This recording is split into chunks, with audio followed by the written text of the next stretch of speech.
नमस्कार, जेकेएन हिंदी न्यूज में आपका फिर से स्वागत है। मुंबई में बेस्ट कर्मचारियों की बेमियादी हड़ताल, मांगे पूरी होने तक नहीं चलेगी बस सेवा। मुंबई में बेस्ट कर्मचारियों की विभिन्न यूनियनों ने अपनी प्रलंबित मांगों को लेकर बेमियादी हड़ताल का ऐलान कर दिया है।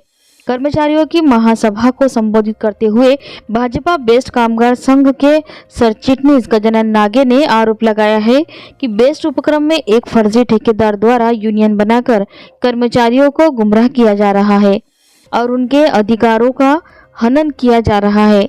उन्होंने कहा है कि ठेकेदार के दबाव में कर्मचारियों को न्याय नहीं मिल रहा है।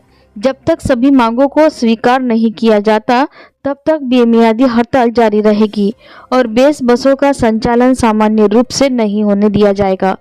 यूनियन पदाधिकारियों ने स्पष्ट चेतावनी दी है कि कर्मचारियों की समस्याओं का समाधान होने तक आंदोलन जारी रहेगा।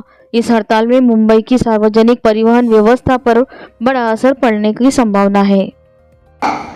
तो सांगतोय मुख्यमंत्र्याला खोटं सांगतोय, उपमुख्यमंत्र्याला खोटं सांगतोय, फक्त फोटो दाखवतो। मी पण दाखवू शकतो ना फोटो।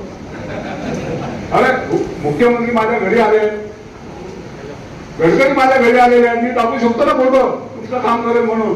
पण मी हे धंदे करत नाही। फोटो दाखवून तुम्हाला दुबाडायचं, तुमचा हक्क तुम्हाला गुलाम बनवायचं, त्या माणसाने याचा धंदा केलेला आहे। बेस्टचा संपूर्ण ठेका आपल्या कंपनीला कसा मिळेल आणि हे कंडक्टर ड्रायव्हर त्याचे नौकर होतील, हे याचं धोरण आहे। आणि ह्या 27 डेपोची जमीन याच्यावर याच्या कसा हिस्सा राहील, कसा हिस्सा राहील, मला तर वाटतं याला अदानीने दत्तक घेतलं। मला मी सांगतो याला अदानीने दत्तक घेतलं असं मला वाटतं कधी कधी। क्या बात है? मला सांगा, काळा किल्ला धारावी डेपो गेला, त्याने आवाज उठवला का? नाही। मलबार हिलचा एक डेपो होता, जागा होती इलेक्ट्रिकची, त्याने आवाज उठवला का?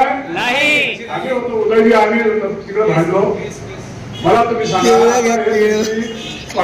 ठेकेदार पद्धतीने आज देणार आहेत आणि देणार आहेत, सर्वात मोठा ठेका येतात असेल म्हणून तुम्हाला सांगतो, याच्या 1000 रुपयाला सोसायटी तुम्ही याचे माणसं निवडून दिले 1000 रुपये, बरोबर ना? बरोबर 2000 भेटले। ऐसी ही और खबरों से जुड़े रहने के लिए देखते रहिए जेकेएन हिंदी न्यूज।